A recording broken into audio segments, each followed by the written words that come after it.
Raha MBS sy ny commune Antananarivo renivohitra hiakatra fitsarana indray 12 aprily ho avy zao. Solombavambahoaka Tim tsy teo tompona ndraikitra amin'ny trosa ampibabena ny vahoaka malagasy.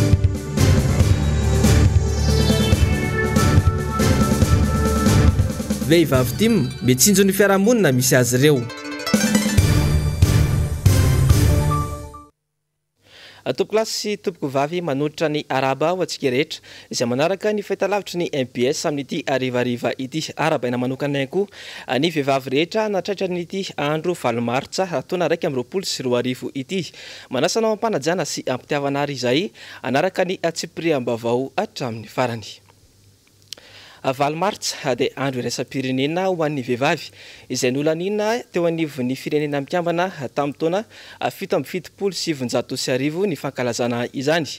Raha ny eto Madagasikara manokana dia nahitana fivoarana lehibe ny fampiarana ny zon'ny vehivavy na dia mbola tsy feno tanteraka aza ireo fepetra maro samihafa. Andao arahintsika ato anatin'ity fanadihadiana ity izay dingana efa vita sy ny ezaka izay everina ao anatin'ny matoam-baovao-ny Mariny Andriatsoava eo amin'ny feon'ny Njavandremahefa ary eo amin'ny sary sy ndratsariny Andry Rakotomalala. Efa nanomboka tany amin'ny taona 1770 ity daty ity nono Mariana isan'ny taona taorian'ny hetsika nataon'ireo vehivavy mpikarama madinika tany Saint Petersbourg. Nihitatra tamin'ireo firenena maro tany Eropa izany noho ny aveo ary no ankalazaina sika maneran-tany mihitsy ankehitriny. Notakiana tamin'izany ny sitrahan'ireo vehivavy zo hifidy anana asa sahaza ary hitovy lenta amin'ny lehilahy. Araka izany, tsy andro ny vehivavy fotsiny ny andro 7 martsa fa andro iraisam-pirenena ho an'ny zon'ny vehivavy. Tsy andro fanaovana fety ihany koa fa andro fitakiana sy fanamafisana fa manana zo mitovy tanteraka ny lehilahy sy ny vehivavy ao anatin'ny fanajana ny fahasamihafana ara-boajanahary sy ara-biolojika ny tsirairay avy. Aiza ho aiza nefa isika eto Madagasikara amin'izao taona 2024 izao amin'izany fanajana ny zon'ny vehivavy izany. Tsy azo lavina ireo dingana maro be efa vita toy ny nametrahana ny lalàna miady amin'ny herisetra mifototra amin'ny mahalay na amin'ny mahavavy. Efa maro ihany koa ireo fikambanana sy rafitra mandray tanana ny momba ny vehivavy na eo amin'ny lafiny ady amin'ny herisetra izany na eo amin'ny lafiny fampivoarana ny vehivavy. Isan'ny ankasitrahana ny ezaka ataon'ny mpitandro filaminana izay efa mivoatra kokoa eo amin'ny fandraisana an'ireo vehivavy mitory noho ny herisetra mahazo azy, indrindra ny herisetra ho atokantrano. Efa betsaka ihany koa ireo karazana samy sokatra ho an'ny vehivavy, raha tsy hiteny afa-tsy ny fahafahan'ny vehivavy ho zaraina miaramila. Eo amin'ny lafiny fampidirana ny ankizy an-tsekoly dia isan'ny efa teboka tsara ho antsika eto Madagasikara ny fitovian'ny isan'ny ankizy lahy sy ny ankizy vavy mianatra amin'ny ambaratonga fototra araka ny antontanisany mixa farany. Na izany aza mbola betsaka ny ezaka tokony atao. Izany no antony mbola namarihana foana ny andro 7 martsa. Mbola hita taratra mantsy na maniran-tany na eto amintsika ny mbola elanelana misy eo amin'ny fanajana ny zon'ny lehilahy sy ny vehivavy. Tsapa indrindra izany tamin'ny taondasa tao anatin'ny fotoana nisian'ny fihibohana vokatry ny valanaretina. Ny vehivavy no tena nizaka ny vokatra ara-tsosialy satria lasa fanalan'ny lehilahy vokina na vady andefimandro io na ny ray niteraka na ny lehilahy hafa. Tamin'ny taondasa 324 no isan'ireo antsataro-bivoray mitoroka herisetra. Antotanisa tao anatin'ny efa-bolana monjy io avy amin'ny ministeran'ny mponina. Vehivavy avokoa ny 700 tratran'ny herisetra tao atokantrano tao anatin'izany. Fotoana nahaviraisany olona betsaka ihany koa iny taona 2024 iny na tsy nahafahana ny asa tamin'ny ampahany na manontolo. Ny rem-pianakaviana nefa no tena tsikaritra ho ny tsikaraka ny tady karamana dia asany tselika sy tsy zarizary aza toy ny sasalamba sy ny tsakarano satria ny ankohonana tsy maintsy mihinana mba ho velona sy ho afaka miady amin'ny valanaretina. Fanakamalemo hoe tsy izany intsony ary tsy izany mihitsy ny vehivavy. Efa maro rahateo ireo vehivavy no masamy tanandraikitra ambony na eny anivon'ny fiarahamonina izany na anaty-orinasa na any amin'ny fitantanana ny firenena. Ny indro kely anefa indro be akory aza dia mbola avy 730 isanjato eny amin'ny karama raisin'ny vehivavy amin'ny ankapobeny ny karama raisin'ny lehilahy na dia asa mitovy sy diploma mitovy izao aza. Avy 20 eny isanjato kosa amin'ny lehilahy ny mety tahany ahatonga ny vehivavy ho tsy anasa satria sao hiteraka hony ka haka congé de maternité. Satria marary lava hono rehefa tonga ny fotoana isam-bolana ka manahirana manakarama azy. Satria manapaka matetika hono rehefa tsy salama ny zanany sy ny antony maro samihafa. Raha momba fitantanana ny raharaham-panjakana kosa indray tsy mbola voazy eto amintsika mira lenta. Ohatra fotsiny amin'ireo solombavambahoaka misy 120 dia 420 no vehivavy ary amin'ireo minisitra misy 220 dia 9 no andriam-bavilanitra. tsy fahavononana ve sady eny no tsy satria maro ireo te andraindraikitra saingy tsy omena fahafahana nao izany. Eny satria mbola betsaka no voapepo, fa raha ny vehivavy no miteny tsy mandray andraikitra dia akoho vavy maneno. Noho ny fanabeazana azo sy ny rafim-piarahamonina raha teo dia tsy mbola novolavolaina andray andraikitra ambony ny akamaroan'ny vehivavy malagasy. Ny akamaroan'ireo hetsika sehatra voatondro ho fampivelarana ny vehivavy moa dia mazana no mametraka an'ireo rem-pianakaviana sahirana ho mpitraka fanampiana sy tetikasa fotsiny ihany, hany ka tsy voavahin'ny fotony ny olana ary tsy tapapitraka hatramin'ny voalohany ny miralenta. Adino fa ny fanabeazana ny taranaka vavy sy lahy no fanohitra azo entana manova sy manarina. Fanabeazana tsy miangatra ho an'ny lasiny ny vavy dia ny mbola kely, mainga ao an-tokantrano ary maingany amin'ny karabola. Raha metraka ny fitovian-jo eo amin'ny lasiny vavy isika dia tsy tokony isintsony ny fanilikiliana sy ny fanavakavana ny mahavavy sy mahalahy, fa tokony hanana vitana mitovy sy anjara sala ny rehetra, satria manabe ny lehilahy dia manabe olona iray, fa manabe vehivavy dia manabe firenena. Fa miaina ao anatin'ny mangidy tanteraka ireo mpivarotra asa tanana vita malagasy etsy amin'ny Senam Andavamamba amin'izao fotoana izao. Tsy misy mpividy ny entana izay amidin'izy ireo ary zara raha mahalafo atao sarandalana sy hofatrano izy ireo ao anatin'ny iray volana. Saingy na dia oza izany rehetra izany dia mbola na tsy ary manokana ireo vehivavy sahirana ara-pivelomana izy ireo androany. Araory andindiny izay eo amin'ny sary sy rindran-tsary ny Toky Ramarla. Siatrasana velona tsara ny asa fanaovana asa tanana malagasy teo aloha. Saingy noho ny fisian'ny valanan-aretina coronavirus dia potika tanteraka ity sehatrasa ity ankehitriny ka tsy misy intsony ny mpanjifa. Dia raha malala fa mafy ny fiainana ary vitsy amin'ireo malagasy no mahavidy ireny asa tanana ireny noho ny tsy fisian'ny eo am-pelantanana. Ny olana manjo anay aloha dia mafy tokoa satria tsy mandeha intsony ny tsena, ny entana simba. Ny tena tsy maintsy tonga ampiranty ety ny frelany ny any tokantrano miafy daholo na vady aman-janaka sisa noho ny tsy fahitana lalam-bola intsony. Izay mba angatahana lalam-barotra ho an'ny fitondram-panjakana angamba nangatahanay an'izay.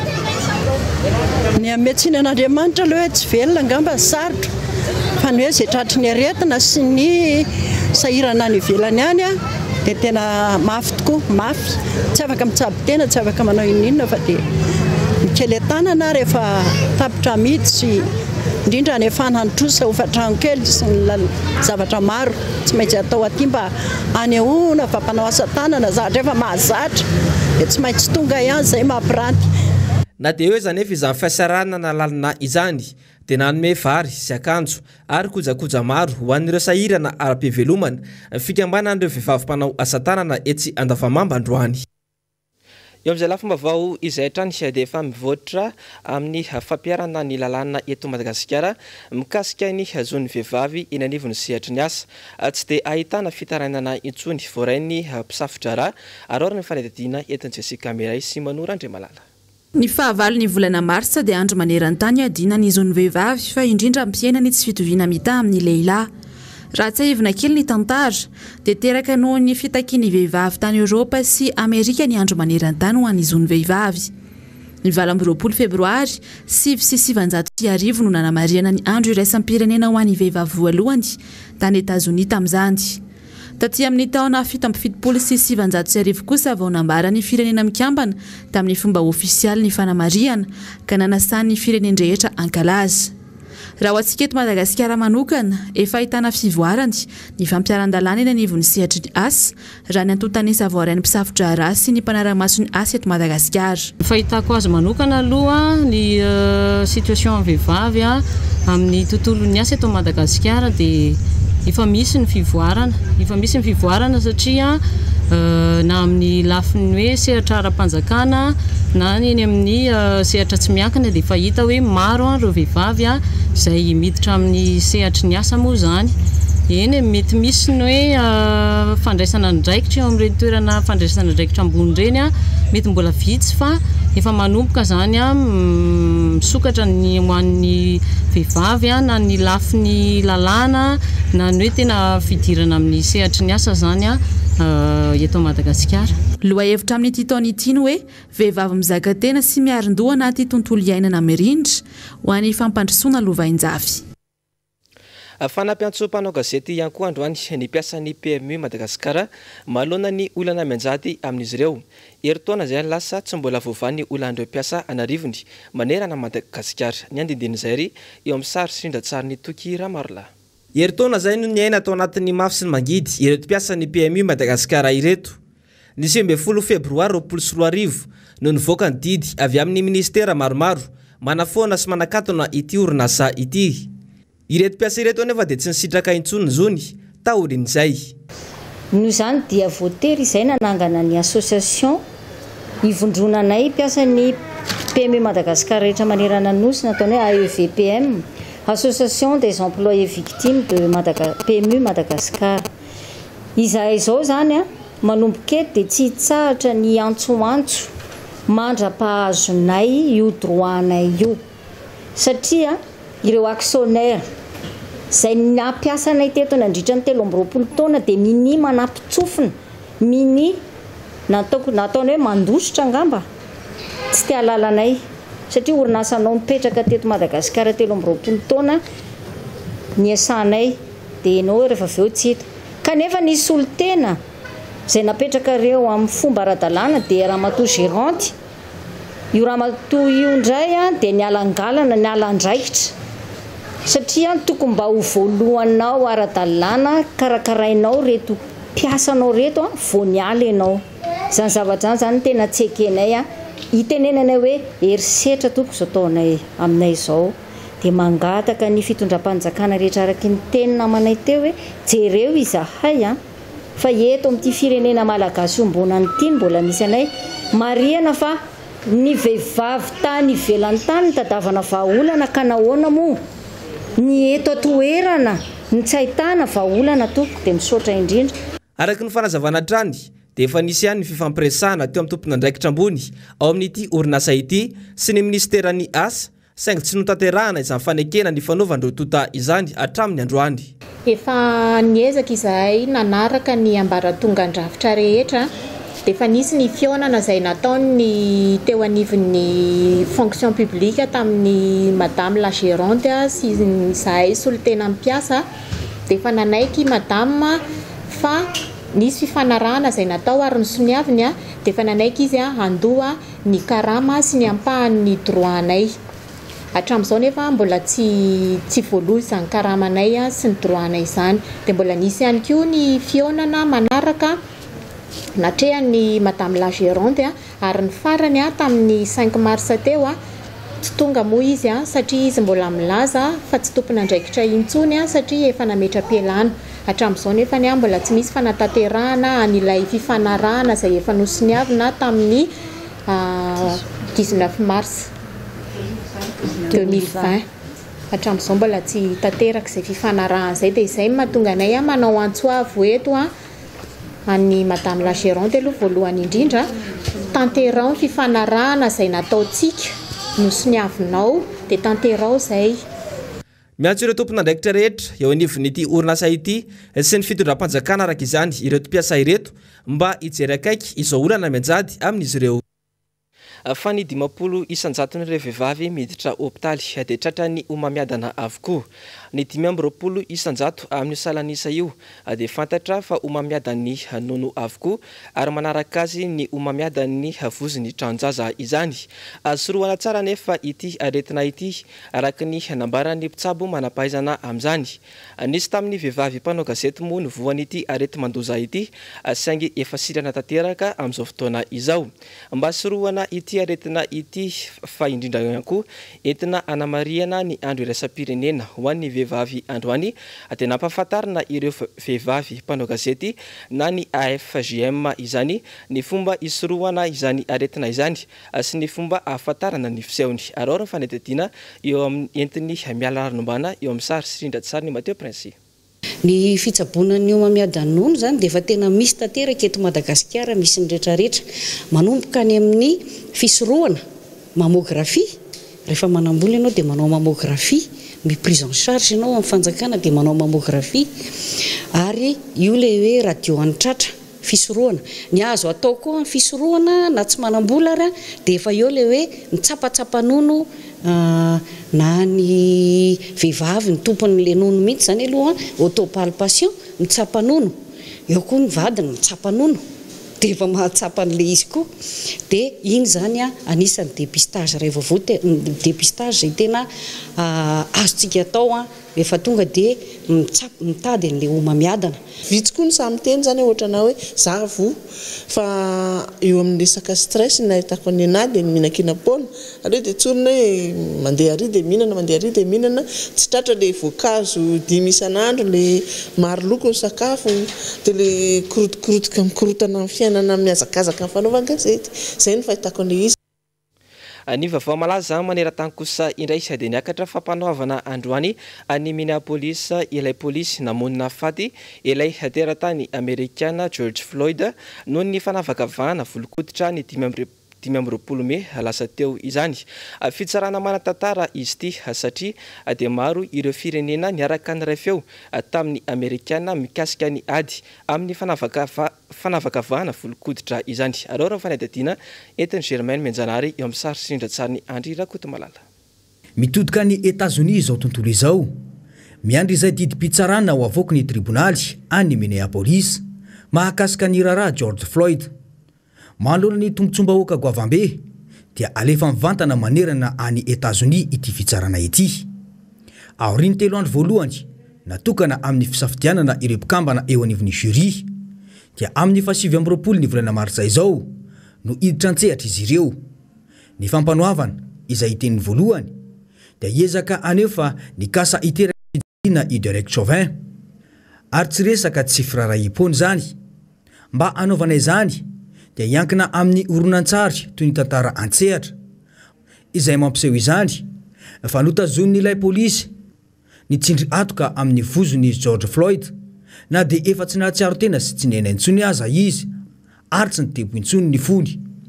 Ny fiarovana amin'ny lafiny iray dia hiady hevitra fa i Derek Chauvin ilay polisy izay 17 taona dia nanao zavatra tsy nifanaraka tamin'ny fampiofanana izay nomena azy. Ary ny fahafatesany George Floyd dia vokatry ny fihoarany fihinanana fanafody fentanyl. Raha ny fantatra dia mety amin'ny volana aprily no ivoaka ny didim-pitsarana. Ho an'ireo mpitandro filaminana 3 hafa kosa dia hiakatra fitsarana any amin'ny volana aogositra izao.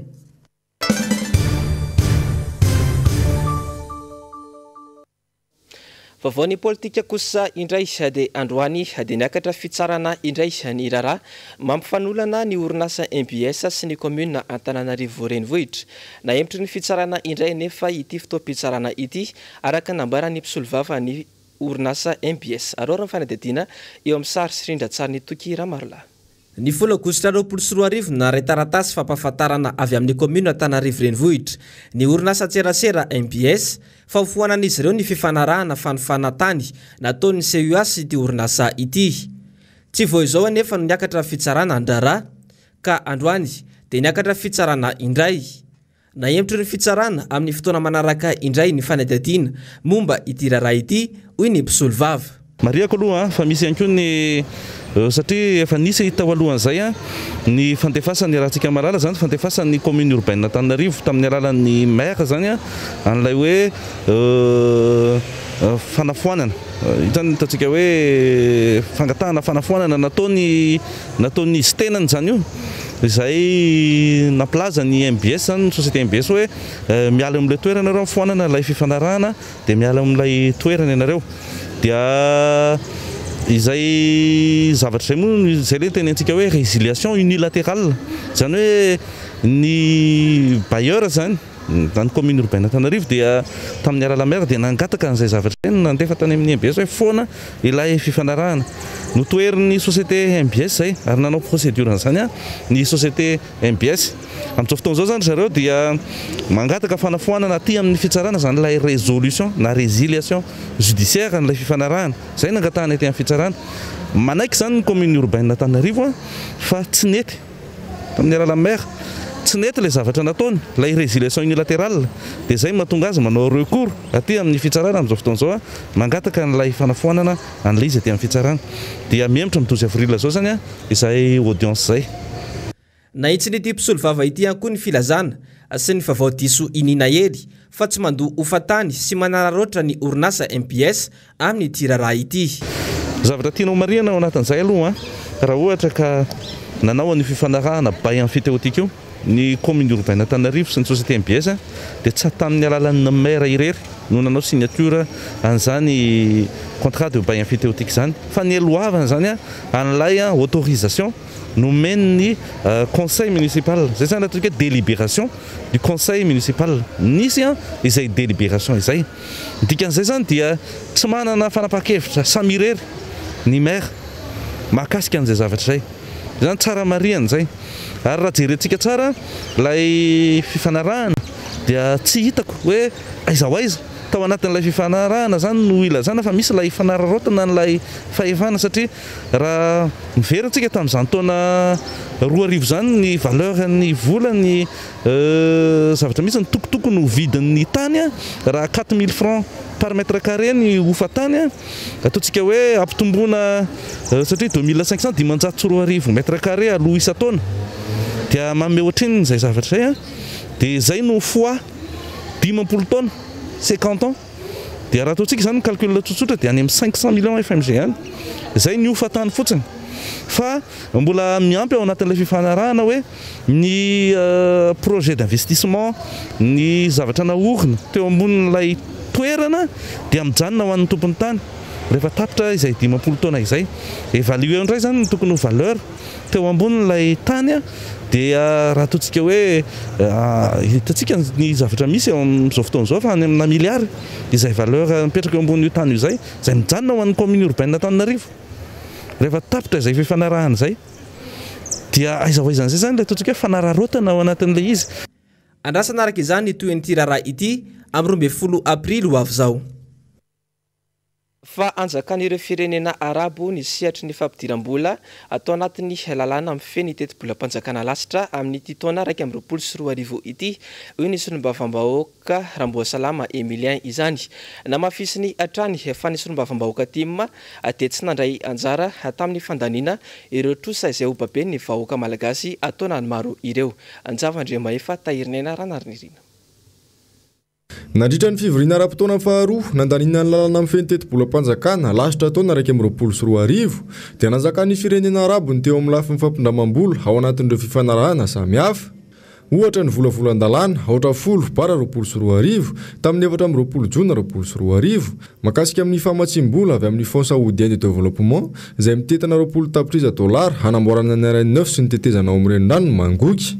Namafisy solombavam-bahoaka ny Madagasikara Emilien Ramboasalama fa tsy misy afa-tsy ny mpamatsy vola arabo no mampisambotra vola ho an'ny fanjakana malagasy. Notsipihany ihany koa fa ireo manam-pahaizana malagasy dia mivavaka ampitoerana sisa.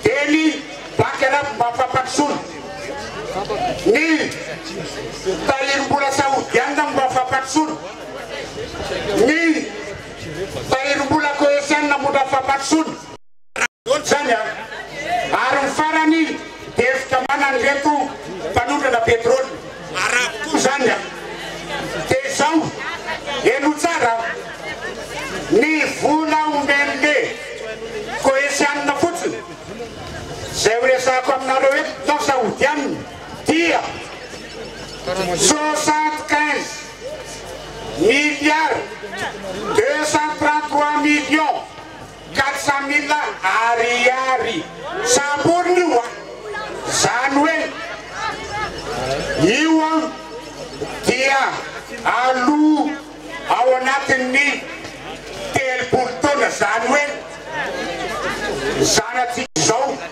manonkantro zao zavikelitsika dia andonitroso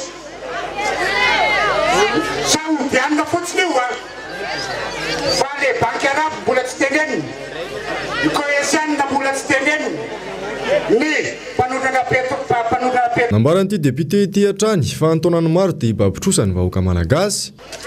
Isaky ny ambolana dia mandoa 15 mars amin'ny volana amin'ny taona mandeha zany dia mandoa 1 milliard 880 millions 835 000 ariary firenena malagasy iza mandoa an'izany fa tsika ne mandoa an'izany ny amin'ny itrosa hoany amin'ny misy teo ny impôt mena alohantsika dia manisandray zany eo enimbolana dia septembre andray mantohatra an'izay ko mandritry ny efatra amby telopolo fandoavana. Ireo solombavambahoaka timma kosa dia tsy nifidy ireo lalàna ireo satria tsy te ho tompon'andraikitra amin'ny trosa-babena ny vahoaka malagasy. Ny solombavambahoaka timma raha teo dia mijery ny tombontsoan'ny vahoaka ho iatrany ny fanazavana. Mazava ny resaka fa izany solombavambahoaka timma dia tsy nifidy an'io satria ny antony dia zao mampitondra fahorinany vahoaka malagasy.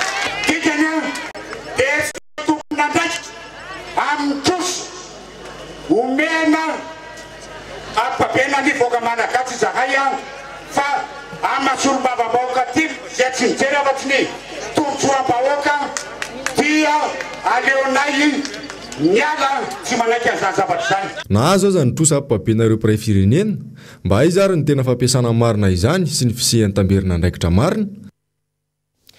Fa mbola mipetraka olana eto Madagasikara ny fanabeazana. Hatreto dia tsy misy ny politika mazava momba ny fampianarana raha nambarany solombavambahoaka Toditsoa Andriamampandry. Java Andriamaefa tahirina ianarana ary nerina.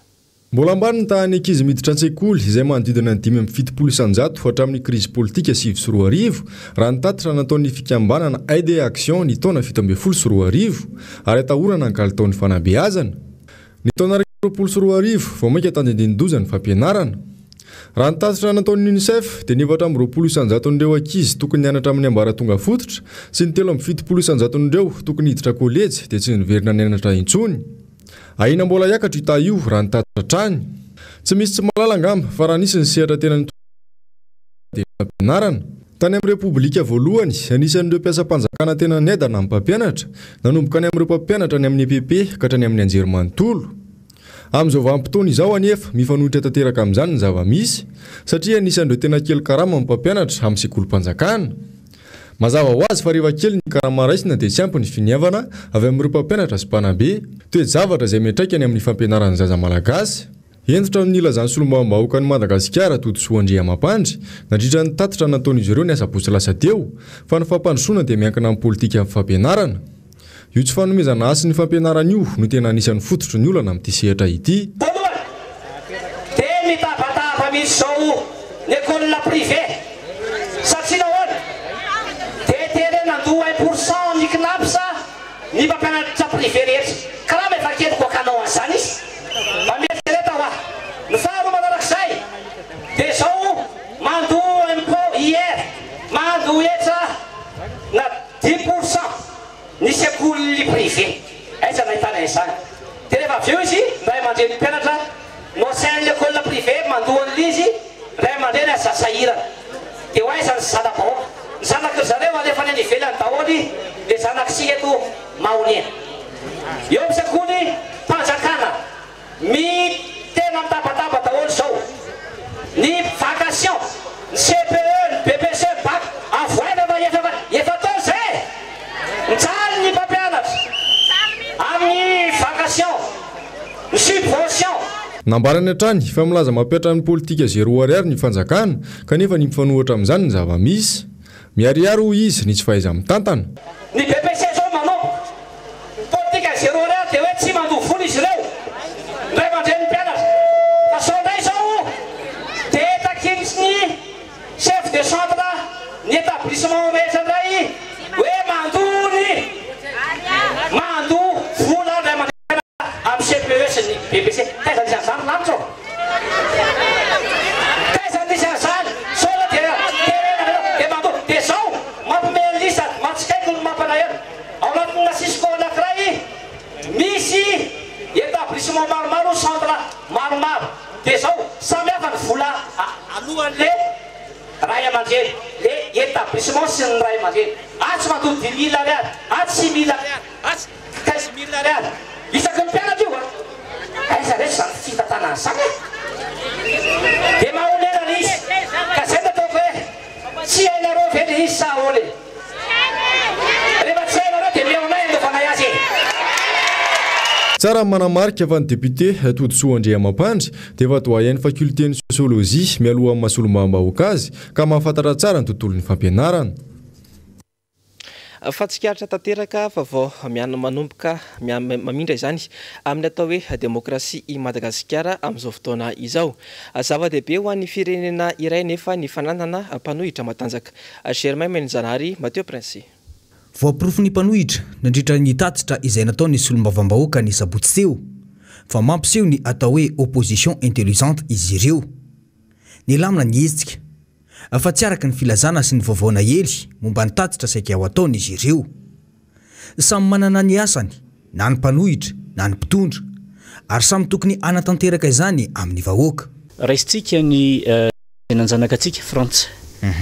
Ny flou Macron na ireo mpanao politika zay misehatra amin'ny raha politika any, na ny mpanohatra, na ny mpitondra dia voarabiraba isanandro amina fandaharana maro samihafa amin'ny haino manjery misy any zay angabany tsy zoviana amintsika aty satria itsika dia mahazo ny reny Canal Plus ny sisy reny.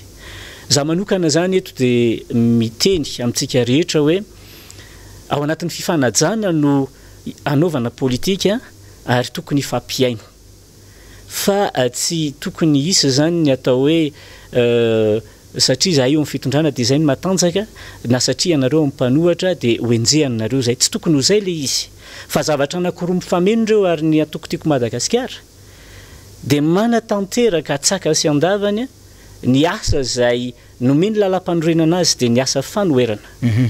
Ka amiko manokana angabany tokony atao ampanajana, raisina ampanajana izany resaka fanoherana izany, ary tokony hojerevana ny zavatra nisy tamin'ny sabotsy teo.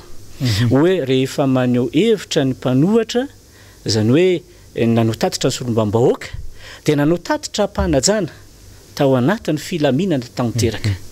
Dia izay tokony ho raisina hoe ay rehefa manao tatitra ampilaminana sy tsy misy korotana, inona moa zany no manakana fa dia alao enona. Nanamafy moa ny teo anivo ny miara-manonja, fa tsy mijanona akory ny tolona amin'ny fametrahana ny fahalalana maneho hevitra eto amin'ny firenena. Miantso ny mpanaraka azy ireo ihany koa ny mpanohitra mba anaraka hatrany ny toromarika izay omena azy ireo. Araky ny fanadihadiana na raha antsika teo iny dia Andriamatoa Jimira Andriantsoa ben'ny tanànana Analasora no vahin'ny fandarana dinka aorian'izao fampalalam-baovao izao. Anoizantsika kosa ny fampalalam-baovao amin'ity arivariva ity dia niavaka ny fanamariana ny andron'ny vehivavy androany ho an'ny vehivavy antoko timma na ny antoko tiky Madagasikara izany. Fanangonana tsy papaika ho fanampiana ireo nosamborina nandritra ny andron'ny 20 febroary lasa teo izay fotoana saika anaovana tatitra tena ny kianja telo amby fulme nanamaria ny vehivavy timma Antananarivo izany atetsy amin'ny QG Belair androany. Ankoatr'izay dia fambolekazo tao amin'ny commune Pongatsara ho an'ny vehivavy timma Tsimdrano ary ny fanampiana ny SCB sy ny fikambanana vehivavy atao amin'ny commune Alasora. Germain Menjanary sy Manora Andriamalala no mamitina izay vaovao izay. Natokanay zany ny androandroany anaovana tsy paipaika aomena ireo gadra politika izay tsarovanay manokana eto fa misy vehivavy iray vehivavy tokana any amponjany zany amin'izao dia tsy nanao ninina izay fa dia zavatra izay voangonay zany dia natolotra ho an'ny ireo migadra politika miisa 12. Dia eto izay dia mbola mangataka amin'ny fanjakana mahefy izay mba hivoahan'ireo. Tena mangataka izay tompoko mitalao izay vehivavy. Efa nandoarika amin'ny vavaka ihany ny filoham-pirenena tao Mahamasina. Dia ngambany mba tokony hamindra fo izy raha lazay fa hoe nanao ratsy ireo olona ireo mba hamoaka an'ireo gadra ireo satria tsy nangalatra ireo, tsy namono olona ireo, tsy nanao ninina fa dia vokatry ny resaka politika no mahatonga anazy higadrana. Fambolekazo no nentin'ny vehivavy tiako Madagasikara tao amin'ny distrikana Tsimdrano nanamarika ny andron'ny vehivavy androany. Nahatonga solotena avokoa ireo commune miisa 4 izay mandrafitra ny distrikana Tsimdrano. Tokana ny targetra ho an'ny vehivavy timma Tsimdrano dia i Madagasikara mandroso sy milamina ao anatin'ny tontolo maintso. miaviny akizy any arina ny antony andrisika ny akaty mba hanana tontolo maitso indray Madagasikara. Efa maripaka ny ala eto Madagasikara dia resy lahatra hoe tokony andeha amboly azo fa ilaina ny verenan'ny ala maitso eto Madagasikara.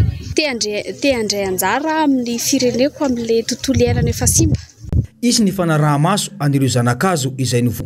Hoanin'androany fotsiny aloha zany ny zahanay nambola zanakazo 300 isa mahery teo. Na dia foy ary ny fotoana nikarakarana anazy dia tena nafinaritra fa maro be zany ireo tonga nanatanteraka an'izay fambolekazo izay dia isaorana be da be ry zareo ireo ary samy mahalala angamba hoe ilainy zany ho an'ny tanindrazana, ilaina ny fambolekazo manatsara ny tontolo iainana, tsy zovinantsika rehetra zany ka dia fisaorana mitafotafo eo ataony atao sy atolotra ho an'ireo vehivavy izay mavitrika tokoa ary mbola betsaka ny zavatra mbola tanterahinay aorianan'ity fotoana ity.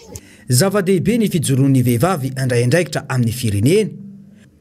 Hoy ny vadiny solombavam-bahoaka izay voafita amin'ny anarany Antokotimo ao amin'ny distrika na Tsimondrano izay nitarika ity fambolekazo ity. Tsy voatery ahazo toerana ambony eo amin'ny fitantanana ny firenena koroa izy vao afaka mandray andraikitra amin'ny firenena ny vehivavy ary izany no tokony ifampitaizany ny samy vehivavy. Fotoam-pivavahana no nanomboana ny fotoana ho fanamariana ny andron'ny vehivavy teny amin'ny komina Alasora.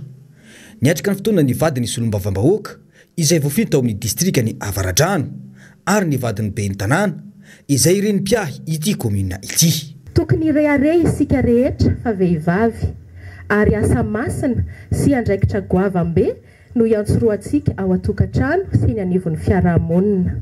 Alasora iombona na Mateonina.